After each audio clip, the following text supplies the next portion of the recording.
తెలంగాణ ప్రజలు హ్యాపీగా లేదంటున్నారు. ఓరేపిరు బీఆర్ఎస్ పార్టీ బీజేపీ పార్టీ వాళ్ళ గురించి మాట్లాడమే మన సమయం వృధా కాలయాపన. ఓన్లీ కాంగ్రెస్ పార్టీ గురించి మాట్లాడాలా?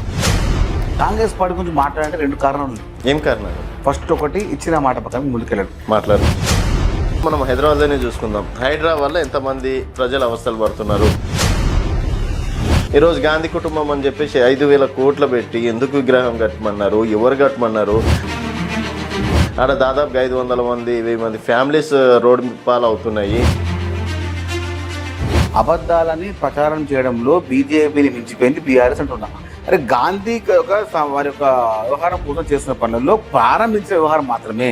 ఇంకా ఏ విధంగా చేయాలన్నా ఇంకా ముందుగా విషయాన్ని ఇంకా సేకరిస్తుర్రు. ఆ సేకరించిన వ్యవహారాన్ని ఇంకా ప్రారంభం కాలేదు, ఇంకా స్టోరే పడలేదు. సో అనుకున్నంత 5,000 కోట్లు పెట్టి గాంధీ విగ్రహం అదేం లేవు.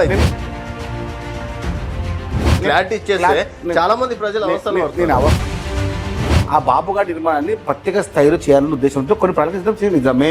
ఓకే, కానీ మీరు అనుకుంటున్నట్టు ఇన్ని వేల మంది రోడ్డుకి వచ్చి ఇన్ని వేల కోట్లు రాసిపెట్టారు కాదు. ఎప్పుడు కూడా కాంగ్రెస్ పార్టీ ప్రజలకు ఇబ్బంది పెట్టే ఏ కార్యక్రమం చేపట్టారు. నేను 5 చెప్తాను. 5 కాదు 50 చెప్పు. ఇక్కడ మాట్లాడుతున్నారు మీరు చూడకుండా. మీరు కూడా టీఆర్ఎస్ కి కారణంగా నడుతున్నారు. ఒక ఎమ్మెల్యే మీ దగ్గరకు వచ్చి రేవంత్ రెడ్డి గారితో ఒక పని అయితే లేదు, నా పైసా పని చేస్తలేడు అని చెప్పేసి మళ్ళీ బీఆర్ఎస్ లో 5 మందిని గెలిపించుకుండు. ఎవరు? గూడెం మైపాల్ రెడ్డి గారు. ఆయన పేరు ఫస్ట్ టైం వింటున్నా. ఇప్పటి వరకు వినలేదు. జిహెచ్ఎంసీ లో గట్టిగా ఉండదు.